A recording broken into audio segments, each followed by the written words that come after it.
everybody, welcome back to lesson 4 on Piano Practice Partner, where we're learning piano together, side by side, step by step. It's really exciting. I've been having my lessons in real life and then practicing throughout the week and then breaking it down for you guys. And last week we looked at adding all the chords we've been learning so far into a little sequence and expanding upon that sequence, and we learnt Let It Be by the Beatles. I hope that's been fun to play and bust out at all the parties you've been going to, you absolute party animal. Today we're going to look at rhythm, because we've been playing sort of intuitively what this sounds like, and we know the song, so we know what it feels like.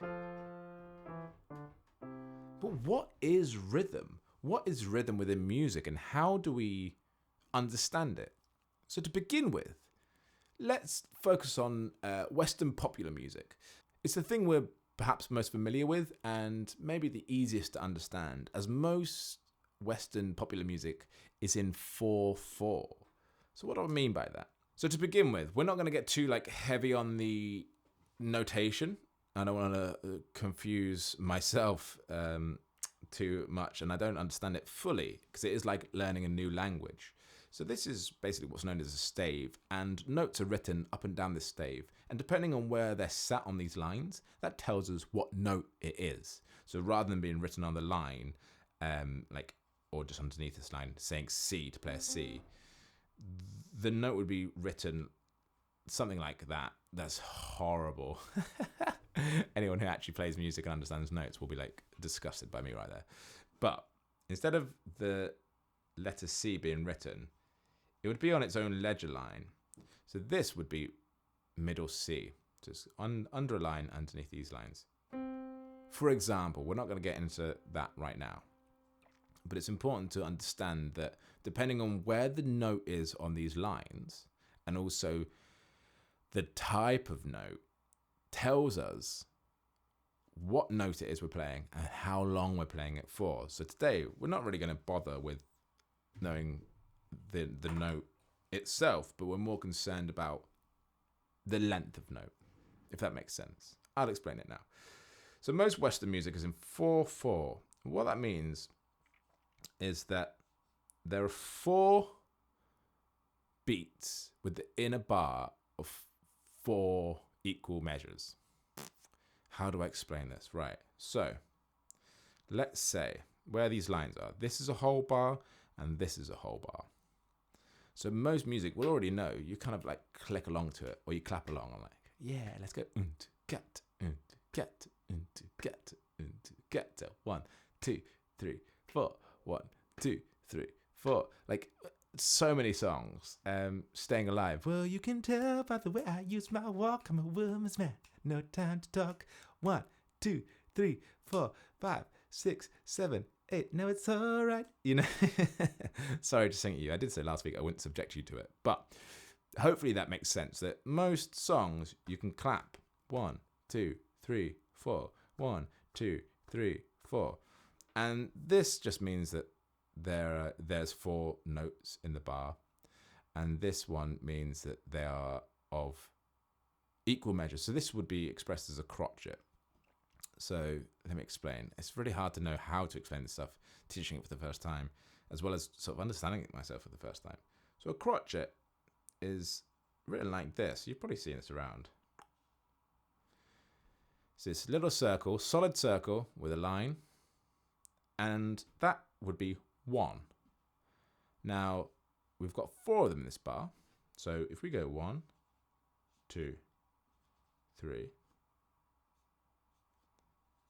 4, that's a whole bar right there. So this is called a crotchet. So if this was our tempo, 1, 2, 3, 4, 1, 2, 3, 4, 1, 2, 3, 4, 1, 2, 3, 4. Nice and easy. I'll even write that underneath, so it's nice and clear. So crotchet equals 1 note, essentially. 1, 2, 3, 4. So when we count something off, 1, 2, 3, 4. 1, 2, 3, 4. 1, 2, 3, 4. So that's me playing crotchets in the left hand. 2, 3, 4. 1, 2, 3, 4. Now, in that example, you'll notice that my right hand was just holding the chord for that bar. So even though my left hand's going 1, 2, 3, 4, 1, 2, 3, 4, this chord was being played as 1, 2, 3, 4, 1, 2, 3, 4. So it was one note that lasted the entire duration of the bar. And this would be written as this big sort of wide circle. And this is known, can't spell, as a semi-breve. I think that's how you spell it. Semibreve. Yeah, there you go. Semibreve. I don't think it's got a hyphen between. But it's semibreve. So my right hand's going to play the semibreve, which is the entire length of the bar. So it'd be 1, 2, 3, 4. 1, 2, 3, 4. And my left hand is going to play the crotchets, which would go 1, 2, 3, 4. So together, that sounds like 1, 2, 3, 4. 1, 2, 3, 4. And I just repeated that twice, just for clarity's sake. Yeah, it wasn't condensed. That was me going through it and then back through. So moving on, we've understood crotchets, we've understood the semibreve. We can divide notes sort of exponentially. So a crotchet could be divided into what we call a quaver, not the crisp, although I would love some crisps right now. So instead of just this crotchet here, what would happen is it would have a little line on it joined to another one. So we're basically just dividing them in half, like cells multiplying. So instead of 1, 2, 3, 4, we now have 1, 2, 3, 4, 5, 6, 7, 8. It's just exactly double. So we have 8 notes, but still fitting into a bar of 4. So it's not like suddenly we've got 8 whole notes. They're half the value of these ones, so they still fit within 4 beats. And I'll explain that right now. So we'd say 1 and 2 and 3 and 4 and. That's how we would count it. So rather than being 1, 2, 3, 4, we'd say 1 and 2 and 3 and 4 and. Now notice how my right hand only did 4 snaps. It's because it's still in 4/4. 1, 2, 3, 4. 1, 2, 3, 4. But we can divide these notes in half and they'll still fit into the same spaces. So 1 and 2 and 3 and 4 and 1 and 2 and 3 and 4 and 1, 2, 3, 4. 1, 2, 3, 4. I maybe shouldn't have stopped snapping, but you see what I mean. So let's play this on the piano. So we're going to go from 1, 2, 3, 4, and I'm just playing the semibreve with my right hand, just so we've got some more depth to the noise. And then I'm going to go into the quavers on the left hand. So 1 and 2 and 3 and 4 and. I'll play them one after another so we can hear. 1, 2, 3, 4. 1 and 2 and 3 and 4 and. Fantastic. So, as I said, these notes can be subdivided exponentially. To a point, there's probably a limit to how fast you can play or subdivide. But we can take these quavers and halve them again to make a semi-quaver. And so if we had 8 notes here, take a guess how many we would have now? We're doubling it for a grand total of 16. So we've got 4 there. I'm going to do this quite small to try and fit it all in on this bar. Oh, I don't know if I'll be able to. Might be writing a bit too big. 1, 2, Okay, that is shoddy. Look at that as they get smaller and smaller. And again, we have these little lines that would attach them, and they're joined up. But instead of just the one line that goes across, how we sort of differentiate is they have these two sort of tram lines at the top, joining them, just so we really know that they're not quavers, they are semi-quavers. And how we counted the quavers through 1 and 2 and 3 and 4, and for this we'd say 1 E and A, 2 E and A, 3 E and A, 4 E and really apologize for this just getting smaller and smaller, fading into oblivion, but hopefully you can still make it out and just intuit that it's essentially the same as these ones, just with 3 and 4 there. So if this was our pulse, 2, 3, 4, 1, 2, 3, we would say the semiquavers as 1 E and 2 E and 3 E and 4 E and 1 E and 2 E and 3 E and 4 E and. So they feel a lot faster. They are a lot faster, but they still fit within that 4-bar measure. So I'll just snap along and I'll count the crotchets. We'll skip the semi-brief for now, but we'll go crotchets, quavers, semi-quavers. So this is 1, 2, 3. 1, 2, 3, 4. 1 and 2 and 3 and 4 and 1 E and 2 E and 3 E and 4 E and 1, 2, 3, 4. 1 and 2 and 3 and 4 and 1 E and 2 E and 3 E and 4 E and. So hopefully you can hear and see how they all fit into the same amount of time, but there are more notes within that.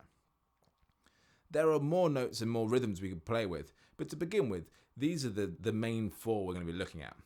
Actually, tell a lie. There is something else that we can look at, because the semibreve is really important, and I'm going to just rubber that out and just shift the bar here. So I'm gonna halve this bar again. So we've got the semibreve. Semibreve. But there's also something called a minim. I think it's that. And it would be written as this. So sort of like the crotchet, you can see, but instead of it being coloured in, it's empty. So like the semibreve, that is 4 whole notes that's contained within that. So let's have a guess. There's 2 here. So we can intuit that instead of 4, they're each worth 2 notes. So this would be like 1, 2, 3, 4. Make sense? So if this is like 1, 2, 3, 4, all within that one note, this is 1, 2 in one note, 3, 4 in another note. So if that was the pulse, 1, 2, 3, 4, that would be 1, 3, 1, 2, 3, 4. So I'll play the semibreve and then the 2 minims on a note so you can hear it. Ready? 1, 2, 3, 4. Semibreve. 2, 3, 4. Minim. So you could hear that was 1, 2, 3, 4. So within that bar, I could fit 2 minims in, and it's different from going 1, 2, 3, 4. Now, why is it different? Well, if you listen to the difference, I'll play 2 minims, then I'll play 2 crotchets, but spaced where they would fall in the bar. So starting with the minims, and then crotchets. Do you hear the difference? With the minims, because they're worth 2 notes, they played for the 2 notes. They played 1, 2, 3, 4, whereas a crotchet's worth 1 note. And so when I played it on the 1, it's off. 3, 4. If I wanted to play it for 1, 2, 3, 4, it would be 1, 2, 3, 4. Because it's exactly the length of 1 note. Whereas this is worth 2, so it would extend. Hopefully that makes sense. So I've written this in a really clunky order. Really, what it should go, it should go from Semibreve to Minim to Crotchet to Quaver to Semi-quaver. So let's just do that. We're going to go from here to here, back to here, then here. So I'm sorry, this is really clunky, but hopefully it still makes sense. So here's our pulse. 3, 4, Semibreve, and then Minim, then Crotchet, then Quaver, then Semi-quaver. 1, 2, 3, Semibreve. Minim. Crotchet. Quaver. Semi-quaver.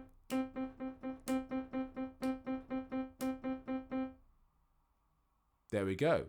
That's essentially what we are working with for a lot of these early lessons. We're going to be doing a combination of crotchets, minims, semibreves, and quavers. So if this was our pulse, 2, 3, 4, 1, 2, 3, 4, 1, 2, 3, 4, 1, 2, 3, 4, 1, 2, 3, 4. So it all fits within the 4/4 structure, and it just varies what we're playing there. So here, 1, 2, 3, 4. So with our left hand, we're going minim, 2, minim, 4, because that's 1, 2, 3, 4, 1, 2, 3, 4. And with our right hand, we're going. So what would that be? 1, 2, 3, 4. It's on every beat of the bar, so it's crotchet. 1, 2, 3, 4. So most of Let It Be is a series of us playing minims with our left hand. 1, 2, 3, 4. And our right hand playing crotchets. 1, 2, 3, 4. 1, 2, 3, 4.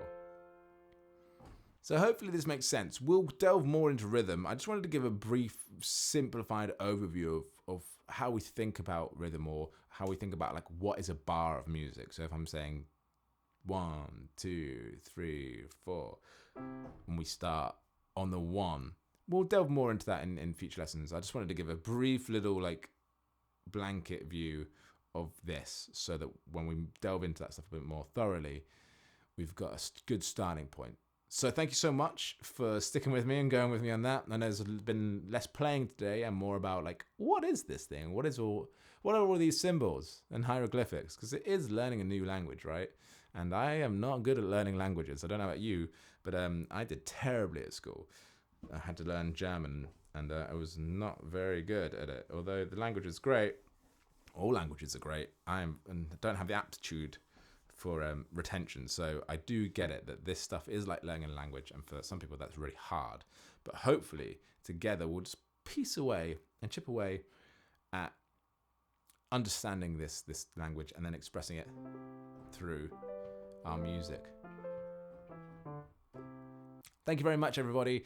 It's been really exciting to talk about some more music with you and rhythms. If you haven't already subscribed, please do so. It'd really help the channel out and help me know that we're moving in the right direction and that you're getting something out of this. Please drop a comment below to let me know what you're excited about, any wins of the week, anything you want to learn next time. I read all of them, so please feel free to say hello.